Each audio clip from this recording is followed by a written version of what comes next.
अस्सलाम वालेकुम। की हाल चाल है? सारे ठीक हो? उम्मीद है अल्लाह को इंशाल्लाह ठीक होंगे। जिथे भी हों अल्लाह मियां खुश रखे, आबाद रखे। और जी अज की सब्जी का मसला हल हो गया। अज फैसला हो गया कि अज आलू बैंगन पकाने हैं।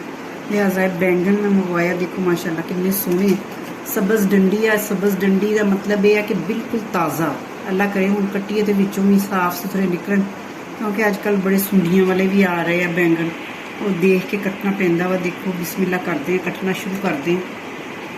अल्लाह दी नेमतां देखो कितनियां सोहनियां रंग बिरंगियां सब्जियां के रंगां वाल देख के बंदे की तबीयत खुश हो जाती है।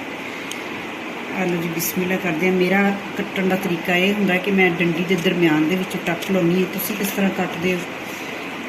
अपना अपना तरीका होंदा है। आलू जी विचों तो बहुत सोहना निकलिया। इस तो बाद मैं इस तरह करदी हुंदी कि आह वाली डंडी जिहड़ी है ना इहनूं कट देनी हुंदी है। उस तो बाद जी इन्हां दियां जिस किस्म में तुसीं कटना चाहुंदे हो अपने अपने अपने हिसाब नाल। मेरा कट्टण का तरीका है, मेरे बच्चे कहते होंगे बरीक बरीक कटो ताकि वो बिल्कुल मसाले की तरह घुल मिल जाए, क्योंकि बच्चे बैंगन इन्हें पसंद नहीं करते। अगर पक्के हुए अच्छे ना हो फिर तो बिल्कुल ही नहीं उन्होंने पसंद। चीज़ उस तरह ही बनावे बंदा जिदा बच्चों को पसंद हो, फिर ही मज़ा। देखो कितना सोहना है, नरम और ताज़ा। और जी सब्ज़ी काटते हैं, फिर इंशाल्लाह इनू बनना रखते हैं। अरे शुरू कर दिता है, काटते हैं। चलो जी जब तक आप सब्ज़ी काटते हैं तुसी भी उन्नी देर अपना कोई होर काम कर लो, तो मैं जनाब अपनी सब्ज़ी काट के फिर मिलते हैं। तो जी मैं दस्सिया सी ना विचों तो बाहरों तो बड़ा सोहना लगता पिया, अंदरों भी सोहना सी। हुण कट्टिया तो विचों एक जगह तो आ काणा जिन्हों आप कहने काणा निकल आया, उन्ना हिस्सा आप नाल ला दिन्ने। तुसीं भी कमेंट सैक्शन में दस्सिओ कि तुसीं की हल करदे हो। इहदा सारा ही सुੱਟ दिंदे हो या उन्नी चीज़ जिन्ना खराब होया होवे उन्ना वैसे ज़ाया करन नूं दिल नहीं करदा। इन्नी की हिस्सा जिहड़ा खराब होवे उन्ना को उतार देईदा वा, बाकी जिहड़ा वा इस्तेमाल दे काबल उन्नूं इस्तेमाल च ले आईदा। प्याज साडा हुण तकरीबन जिन्ना आपां नूं चाहीदा इन्ना तकरीबन प्याज जिहड़ा गुलाबी गुलाबी हो गया। हुण आपां इहदे विच पहले पाने आ लसन, थोड़ा जिहा लसन भुज लवे। लसन के नाल ही हरियां मिर्चां और टमाटर शामिल कर देने। इन्हें थोड़ा जिहा भुन लईए, थोड़ा जिहा नरम पै जाण।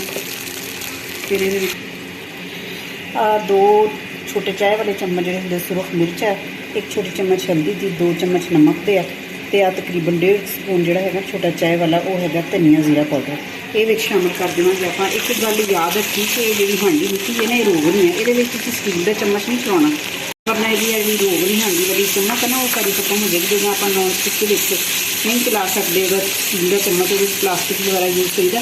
इस तरह ये दो ही इस्तेमाल करती है। हम थोड़ी देर में आप दम पर छड्डते हैं, जरा ये होर नरम हो जाए, नमक भुज जाए। उस बाद फिर सब्जी शामिल करेंगे। मसाला भुन के तैयार हो गया बिल्कुल। हम आप शामिल करते हैं सब्जी।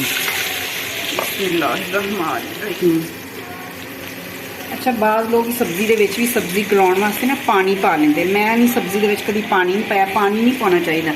सब्जी आप ही इन्नी जूसी होंगी है कि वो जूस के अंदर जी ना सब्जी का जोड़ा कुदरती तौर पर अल्लाह ने जूस रखा होंगे वो ही बन जाती है। पानी कभी भी ना पाओ। इन्हूं थोड़ी देर आप बंद करने, ढक्कन दम देने ताकि ज़रा नीचे चला जाए, फिर इन्हूं हिलाउण दे विच आसानी हो जाए। लो जी इन्हूं बंद कर देंगे। की सूरत हाल हो जी। माशाल्लाह हांडी भरी हुई सी। हुण देखो 5 मिनट बाद जो ना स्टीम दे विच ही बैंगन जिहड़े आ बिल्कुल गल गए तकरीबन। और हुण इहदे विच आपां आलू पा दिन्ने आ। देखो तुहाडी मर्जी ते आ, तुसीं आलू ज़्यादा पाना चाहुंदे आ ज़्यादा पा लो।